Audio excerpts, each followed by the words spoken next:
Hi, everybody, and welcome to this edition of the Southern Section Report. I'm Richard Stray, and we're coming to you from Rolling Hills Prep, the site of the state champion. You know, it's nothing better than becoming a state champion in a sport, but to take two teams to the finals is something very special. And today our guest is Harvey Kitani. He's the head coach here of the boys basketball team at Rolling Hills Prep. And Coach, congratulations on winning the first state title in the history of this school. Thank you, Rich. We're really excited and happy, and thank you guys for coming down here. It's got to be great to come into a new situation at a new high school.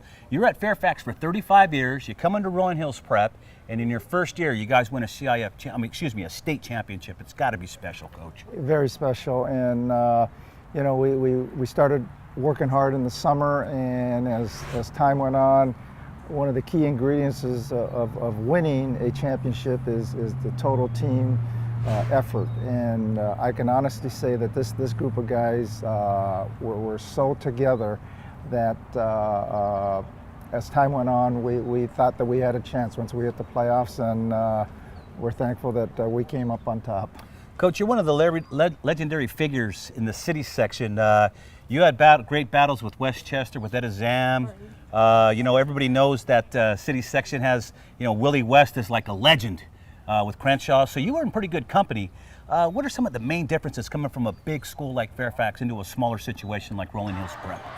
Well, you know, at Fairfax and coming from LA Unified School District, there is just such a big district, and most of the schools have 2,500 kids. It's a smaller school, but the goals and the visions and the thought process of trying to do well are the same. And so from that aspect, as a basketball coach and trying to get our program where we want to do well, it's the same menu.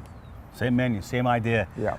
So let's talk real quick about Fairfax High School. You're there for 35 years. Is some of the great names that come out of there, we know any?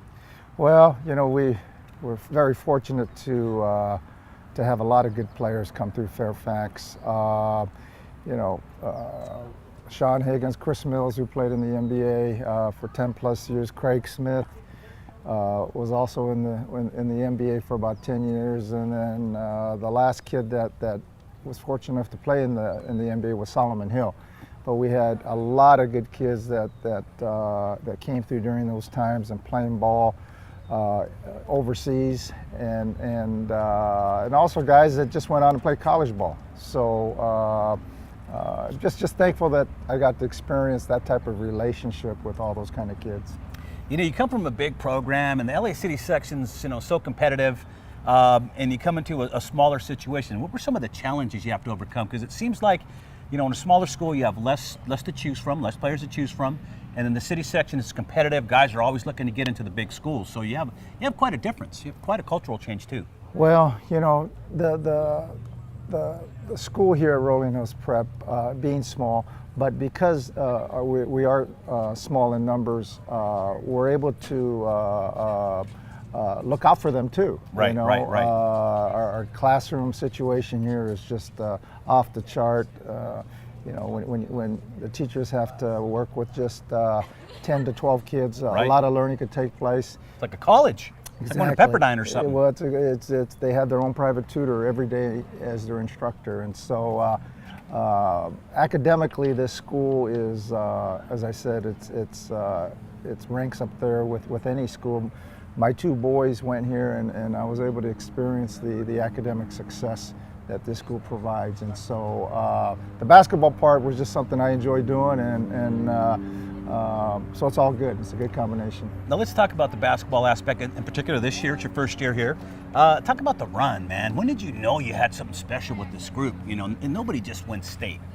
Well, not an accident. Well, got a lot of games. Yeah, as we started to get into the thick of league in January, and we were able to go and scout some of the other teams in our division. You know, that's when we thought that, hey, we had a good chance of doing well. And as the playoffs started, we just kind of went one game at a time, and you know, it went to the state, to the SoCal finals, and then from there it went to state. And so once we got to state, you know, that landscape is it's where, you know, anything can happen once you Right. get to state, and we're very fortunate. The last 3 games that we played were all 1-point victories. Yeah, man, they were all close. I was surprised, even in the finals, and we'll talk about the finals in a second, but to get there, a lot of close ones, Coach. It could have went either way. Yeah. We our semifinal game in the state was a game that we hit a shot at the buzzer, and I mean, that game could have went either way, and we were fortunate to come on top. The state finals here in SoCal, we were up 4, and then they hit a shot at the buzzer, and so we had the lead. So it wasn't like it was a game winner. And then in the championship game, we had the 1-point lead, and they came down and they missed a shot at the buzzer, and we got the rebound, and that was it. It could have went either way, you Yeah. know. Interesting, that state game against St. Francis, you guys won 47-46, a 1-point victory. The game was tied going in. You guys should have just played 1 quarter and said, look, we're going to play 1 quarter for all the marbles. You would have been fresh. Who knows what would have happened. But going into the final quarter of a state tied 33-33, it's got to be a little unnerving, Coach. Yeah, you know, really, when you come to the playoffs, because if you lose, you're out. Right. You know, when you come to the 4th quarter, it's you just got to put your will on a team and defend, and our team did defend, and you just hope that it doesn't come to a 1-point game, but if it does, you know, it comes down to being fortunate, and we were fortunate. Talk about the experience of having both your boys and girls team going to the state finals, man. That's got to be cool, because you got twice as many supporters now, and I'm sure you guys were all, there were both games, your Yeah. boys and their girls, when you guys played. Yeah, you know, our girls program is outstanding. Richard Mason is our coach, and yeah, we both rode the bus up there together. And when the girls' games was being played, you know, the guys were there supporting, and then the girls, they did the same thing when the guys were playing. They were there supporting, and even the parents and fans from both programs were there supporting each other, so it was neat. So is the cupboard bare for next year? A lot of times it's bare, man. You know, Chino Hills didn't even get back to the finals this year, and they were loaded. Yeah, well, you know what?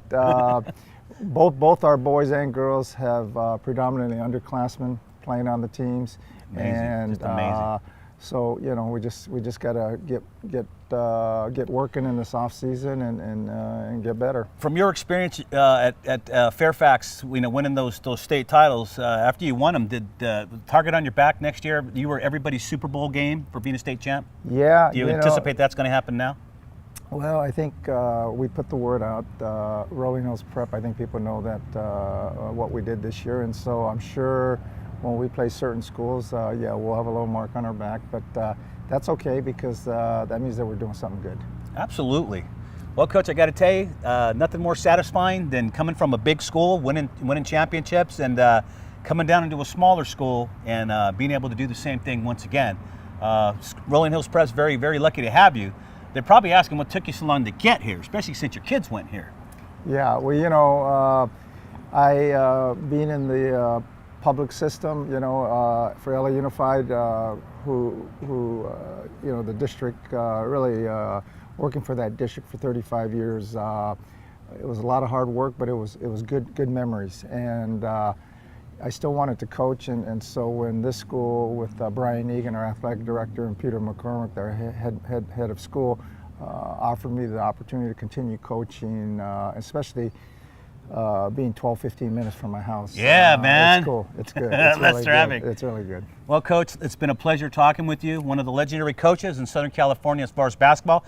Very few guys win C.I.F. championships or city section championships with 2 different teams. Try winning state championships with 2 different teams. Very difficult to do. Obviously, you got the formula. Coach, once again, congratulations to you. Thank you very much. To the girls program as well here at Thank Rolling you. Hills Prep, and I'm sure we'll be talking again next year. Good. When basketball season rolls around, man. So, once again, congratulations. Thank you. Thank you very much. Thanks for joining us today. Okay. All right, as we leave you here from Rolling Hills Prep, we're going to go ahead and take a look at the C.I.F. Southern Section baseball and softball top 10.